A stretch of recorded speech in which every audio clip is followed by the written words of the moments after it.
This is Formula SAE FastCast, the official podcast of the Formula SAE series. Hey everyone, welcome to this episode of FastCast. We are here with Kaylee Zundel, the program manager for Formula SAE, as well as the Dynamics lead team of Corey, Matt, and Laura. You know them from last year's podcast that we did about the Formula SAE Michigan Dynamics changes, and we are doing another podcast on the same topic, a little bit different this year. Some really cool changes ahead, potentially. And they are looking to get the information out to you guys as well as get some feedback back. Last time we talked to them, we discussed the changes that we made for 2017, some timing changes, some schedule changes, some location changes, some procedural changes. So I just wanted to check in with you guys, see where we are with how all that worked out, what has changed for this year, and where we stand. I guess we can start with the Friday schedule because that was our big discussion that we had for 2017. And basically, we were very happy with how everything went in 2017. We got a lot of great throughput data. It seemed that the teams did a nice job balancing going to the events throughout the day. We were a little nervous that everyone would wait until 4 o'clock Friday afternoon to try and hit up all three events. And luckily, most teams did not. That was a good move on their part. It did also help that we had relatively good weather and kind of didn't incentivize going at any particular time during the day. But what we did is we took a look to see when were events the busiest, what was the pattern for teams, when were they running their first drivers, when were they running second drivers, how were they navigating the different events and what they tended to focus on one over the other. And basically, after looking at all of the different data, we found that we don't really need to leave the events open all day to meet the throughput needs, but we still understand that flexibility of having the option to choose which event you go to when and work within your schedule for each team is a good thing. So our compromise is we actually are opening all three events a little bit later. We tend to see that at 9 o'clock, not many people are interested in running. Usually we have about 2 to 3 teams that are ready to go, and then we have nothing for 30 to 40 minutes. So we're going to start all the events either at 10 o'clock or for autocross, it starts at 10:30, and then run them until 5 p.m. We are going to leave skid pad open during lunch again. That was a good enabler to keep things moving, and we found we were able to run it on a smaller crew to allow most of the volunteers to take lunch together. So we're going to continue to do that, but there will be a lunch break for acceleration and autocross at different times. So definitely look for the posted schedule for what we came up with. And we will obviously continue to monitor the data from this year and then going forward and make adjustments as we see fit. But we anticipate, as long as the teams continue to work with us and plan to go to the events throughout the day, not wait until last minute, that this should be a good fit for everyone. I'm sure teams will be happy to hear that, that we have chosen to keep the events open for the majority of the day. That's a direct result of this team that is on this podcast finding the right blend of keeping the volunteers safe and happy, as well as finding something that works for the team. So kudos to all of you guys for making that happen. And a big thank you, I guess, to the teams for actually following through and not waiting all till the end of the day, which was a big fear. So 2 years ago, we changed the location of acceleration. This year, there's going to be another location change. Yeah, so Laura and Matt and Corey will talk about the big change that's going to be endurance here, but that change does affect practice, but only for the Saturday in which endurance takes place.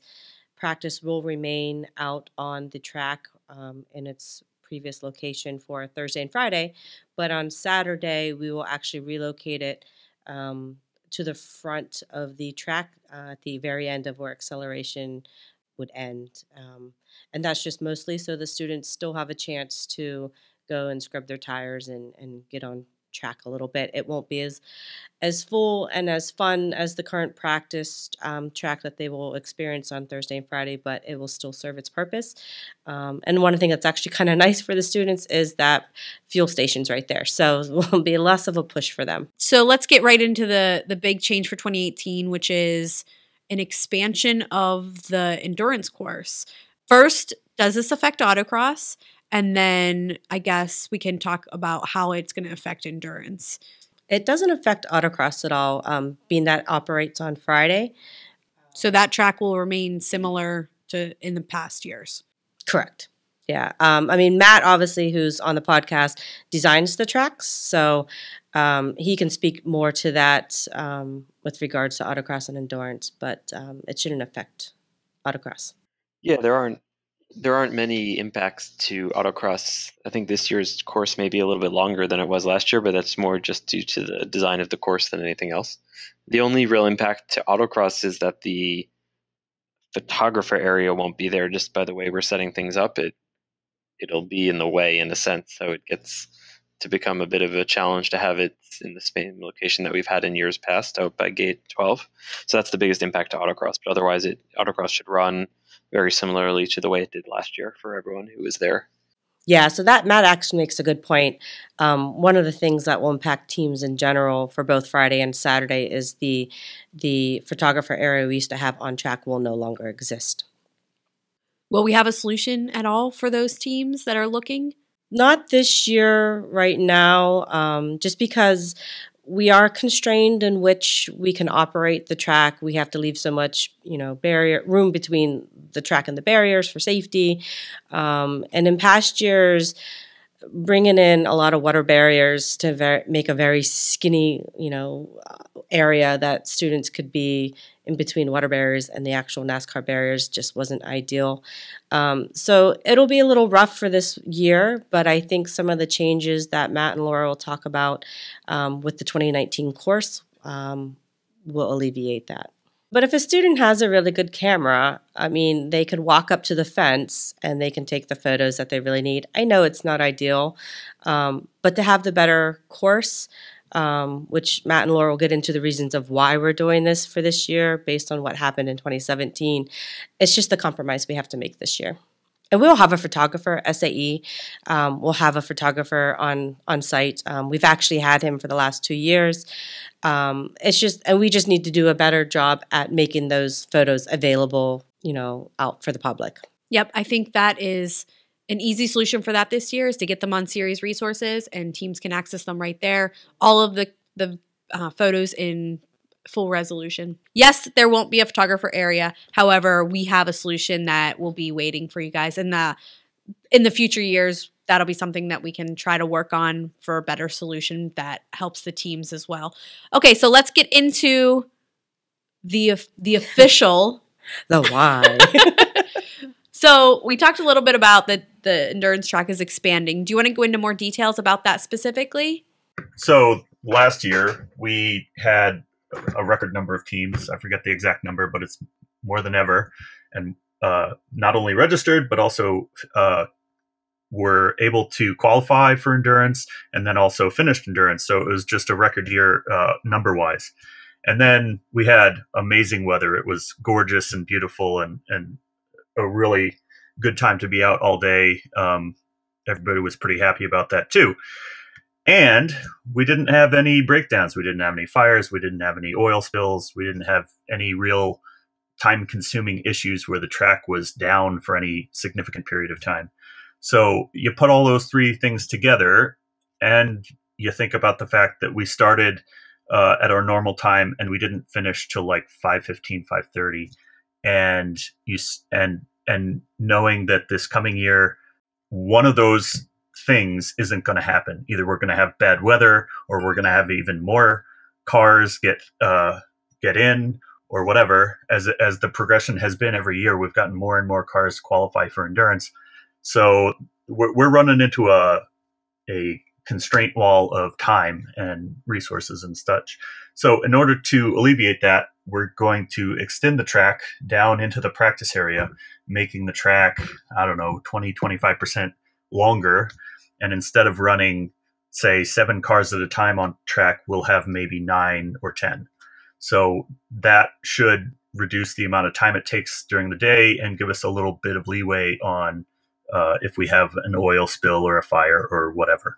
And one thing we had talked about, Corey, right, is one way to solve that constraint was obviously to have fewer cars register for the event, but we didn't like that answer. We thought that was unfair to all the folks who had worked up until October and were trying to get into the Michigan event. So we wanted to keep that number of registration slots similar to years past, as opposed to just reducing the problem that way. We wanted to try to find a way to just increase our capacity. Corey mentioned that we're lengthening the track, so I think it's probably actually going to be more like each individual lap will probably be something more like 60% longer, if not more than that. I think my rough calculation said we'd probably have 12 or 14 laps as opposed to 20 or 22. So the length of a lap will be a lot longer than it has been in the past. But we think by doing that, we can get a lot more cars on the track at any one time, as Corey mentioned. So I think the biggest changes will be that every driver will drive a lot fewer laps, but have a little more variety in the course. And I think one of the things that we liked about going into the turn 2 practice, where we run practice during the rest of the week, is that it's a little wider down there, actually. So normally we have, it's 180-ish feet of area from where the banking starts until we go to the inner wall, that we then try to stay away from. As we get out into turn 2, it gets a little bit wider, closer to 200 workable feet that we can actually use. So we actually had the ability to add a few more features that I would say point us perpendicular to the normal direction of traffic, as opposed to straight there and straight back, which we find a little bit repetitive. And we can imagine not wanting to drive 11 or 12 laps in a row as an individual. So that's part of one of the reasons we liked this as an option for the change. And then last, we thought it would also be fun out there because the banking is pretty wide to use some of that as well. So you'll find probably 1 or 2 course features that make sure that everyone has enough ground clearance and a suspension that is able to go up and down on some of the banking. We're not going to try to take it into a way where it's particularly aggressive, but we think it's worth having some use of that area since it is a different type of dynamic obstacle. That option that we'll use on the banking, it'll be an option. The course will be set up in such a way that you can take a tight line and avoid the banking, or you can take a wider line, faster line, faster in speed, not necessarily in time. It depends on your car. It's up to you. That's sort of the beauty of how we're going to set up these features, is that you'll be able to choose what works best for your car and your driver. And, the longer line might be faster, but it'll go up onto the banking. So you'll need some ground clearance, perhaps, to make that transition onto the banking. So the teams with really, really low wings and such might not want to take that line, but they might want to take the really tight line, which stays off the banking, but you got to take a tighter turn, so you go slower. So you'll have your own internal team debates. It'll be a good time in the pits, talking about what you want to do. So with mentioning that, because that's obviously going to be something completely new to our students, as we've not had that kind of availability. And I know with a large changeover that's going to take place on Friday night, typically we tear down autocross and go right into building the endurance event. We had talked internally in our discussions about the course walk is not going to be available that Friday evening. I think that we are going to have one Friday evening. It's Thursday evening for autocross that we're not going to have. We're not going to have the Thursday afternoon or evening walk for autocross. We're trying to make it 2 things. We don't have time. and secondly, we want to make it more like your traditional autocross at your local, in your local area, where you show up in the morning, you walk, and then you drive it within a couple hours. You don't have overnight to think about it. It's sort of a driver skill of evaluating it quickly, determining what you're going to do, and driving it. Endurance, correct me, Matt and Laura, if I'm wrong, but I thought we were going to have that on Friday evening. It might be a little later than normal, but it will happen. We're going to try our best. The problem is because we're getting into the area where practice was, we have a lot of water barriers we have to break down. There is going to be the wall that they create for safety by the practice area. And we all know that the barrier walls are the hardest to break down and move. So the plan is to move as fast as we can, all hands on deck, and really push it. But at the end of the day, there's only so many forklift drivers, and those things are what take the most time. So we will for sure have the track open first thing in the morning for Saturday morning for people to walk. It'll also be open during lunch on Saturday. And then as long as we can leave it open Friday night, we would definitely will. It'll just, I can't remember exactly when the site closes on Friday or when people have to leave, but we'll leave it for as long as people are allowed to be on site when we get done. And we will be announcing that. One thing we do ask people, when we're running the forklifts, for sure, no one can be out on the back stretch with us just from a safety perspective. So if anybody wants to sit and wait, you got to sit and wait outside of the pavement area. But we'll keep you guys posted through the announcements with what we're doing. Yeah, and Friday is actually, we have like the first night of the award ceremonies. We do the one Friday and then Saturday. So we will be allowed on site a little bit later. Now, that being said, we're not going to really want a lot of students out in the back track when the award ceremony is going on. One of the things that we haven't really announced yet this year is new for Formula SAE. We're going to have an app that students can download, and volunteers actually. Anybody with an iPhone or Android will be able to download this app. So for teams, the most information we can tell you is just to make sure someone at least downloads it on their phone, because we will be utilizing that to really push out notifications for all the team members. So if you want to go leave the site, get a bite to eat, and come back to do that course walk, that's going to be an option this year. We, especially for decisions like this where we're just not quite sure how it's all going to play out timing wise. So this will be a game changer this year for teams to have it in their hand as soon as that decision gets made. So as soon as the dynamics leads give us the go ahead, we'll go ahead and get that information out to you guys, and you'll be able to start your course walk. So a little bit of flexibility this year, I guess, is needed by all. But ultimately with a goal in mind of making the tracks a little bit of a more difficult option for students to really get out there and test, and instead of, like as Matt said, the repetitive courses. So also gives us a little bit of a change up on the autocross versus endurance. So all very cool changes, and this has the potential to be an in-between step, as I understand it. Do we want to talk a little bit about that today?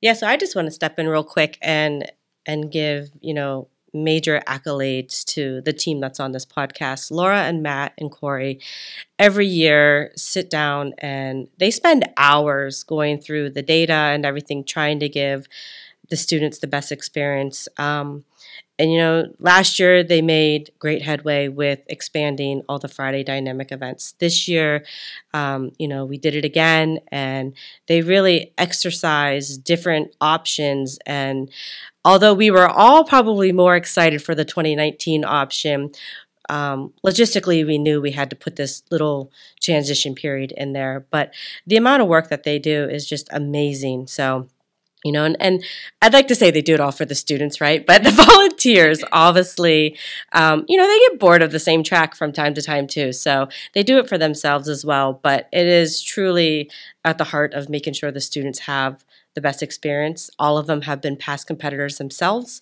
so they they understand what the students are feeling and thinking. But I will let Laura definitely lead into the discussion of what we're looking forward for 2019.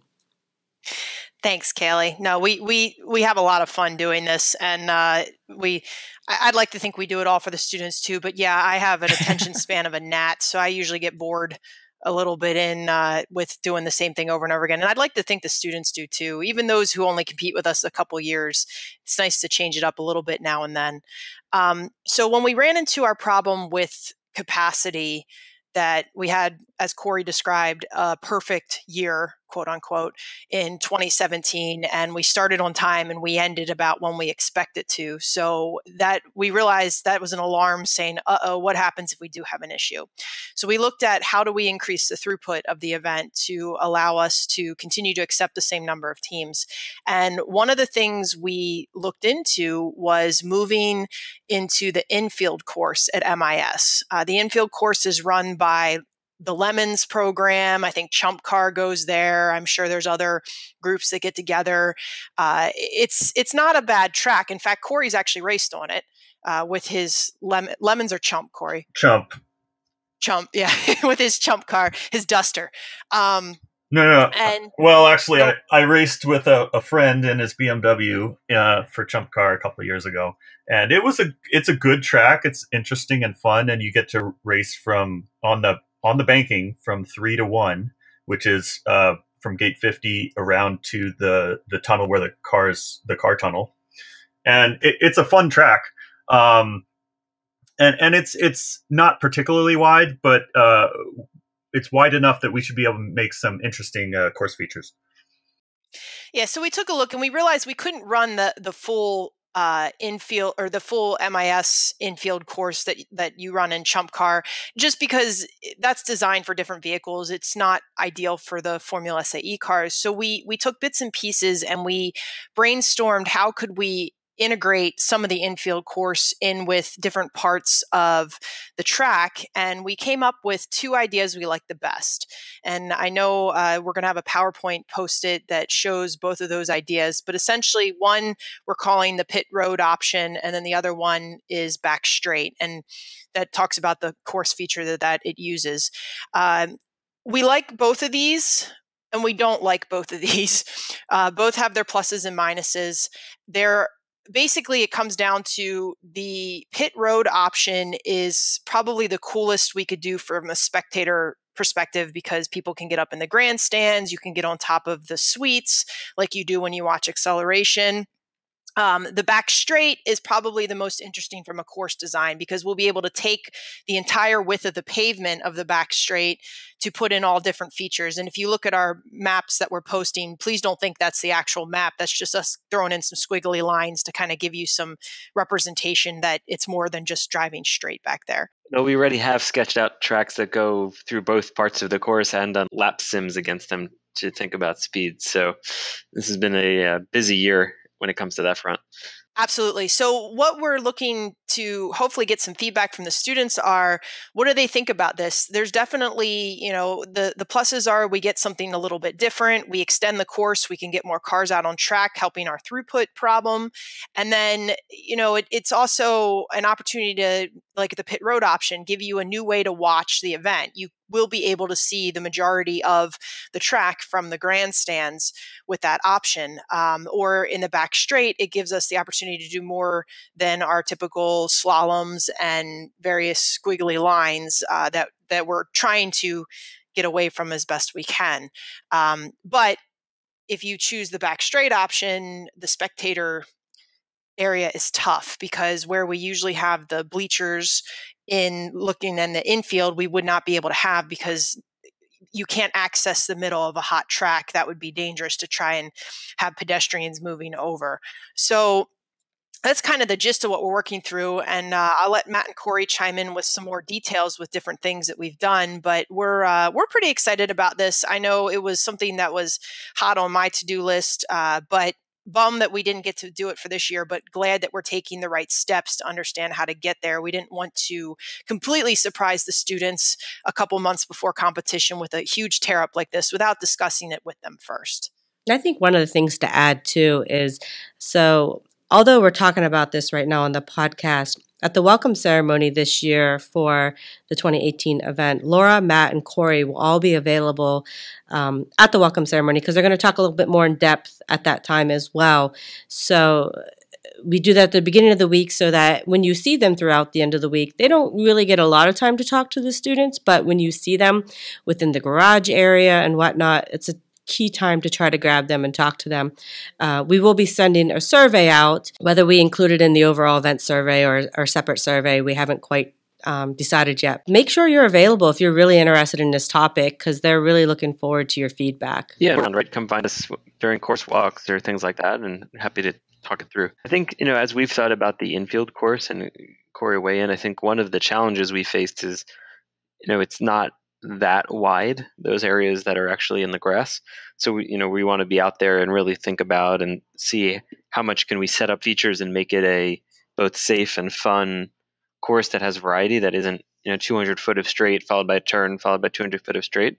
So I think that the different course setups between using the pit or the backstretch give us some flexibility to do that, and we just really want to spend a little more time making sure that it's not just in our heads and on paper, but we think something that would really work, for formula cars and be safe and be something that we can also manage with the SCCA. We spent, I don't know how many hours it was, talking about this, and then we all got together on a Sunday to spend even more time really putting it on the wall and looking at it and critiquing it as a group to make sure that we felt comfortable, going down this path. And I think that, one of my, I would say, pleasant surprises was how open everyone was to making such a big change. We actually weren't really against making the change. We were just worried about some of the risks and making sure we could mitigate them and manage them effectively without, until we had answers.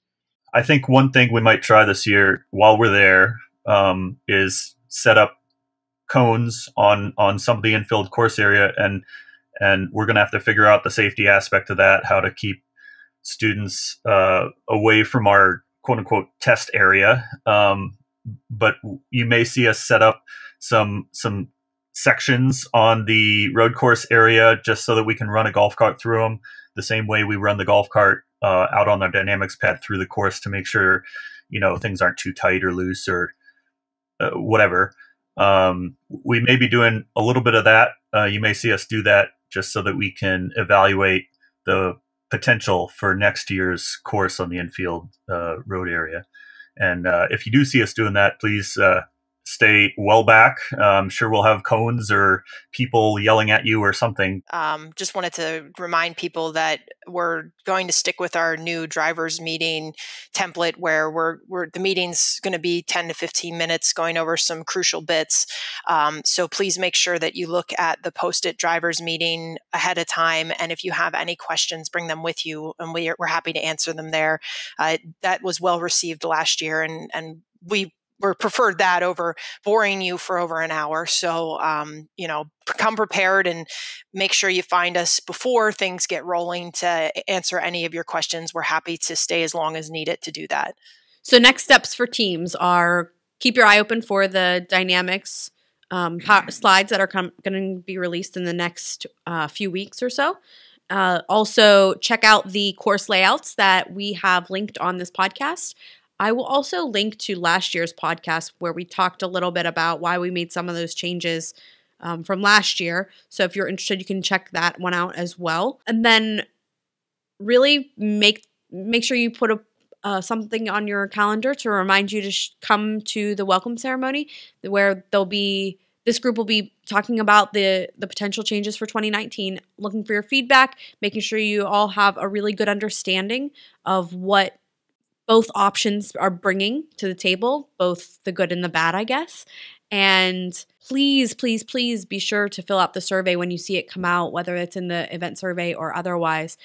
To echo what Kaylee had said earlier about this dynamics group is they truly take your feedback seriously.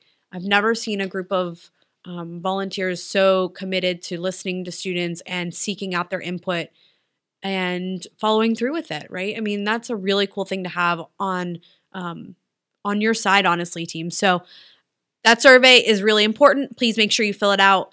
And it drove a lot of the changes for this year. It drove a lot of the plans for 2019.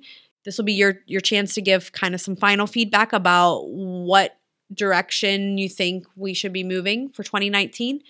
And it'll be I'm sure next year this time we'll be doing another podcast on this very same topic. So that's been really cool. In the next coming weeks here, probably about next 3 weeks, we'll be sending out one of our final newsletters to all the participants, in which pretty much everything you will need to know about attending Formula SAE Michigan will be in there, for links to the student handbook to the dynamic maps and drivers meetings, and all the things that will be changing will be highlighted. So just make sure you read that. It helps to be prepared. We think we will have a pretty fun year this year. We have a lot of new things, not just on the dynamic side, but experiences for students that will be available. So all that will be in that newsletter. Make sure you listen to the Formula Michigan preview podcast and download the app. That's the best ways to get all the information at this point. Follow us on social media, and you'll be sure to get the survey when it comes out, as well as any additional information that gets released between now and the competition about this particular topic. So thanks, guys, and we'll see you in a few weeks. Thanks for listening to Formula SAE FastCast. As always, we want to hear from you, so email us at formulasae@sae.org. The show notes for this episode can be found at www.fsaeonline.com. Stay safe, and we'll catch you next episode.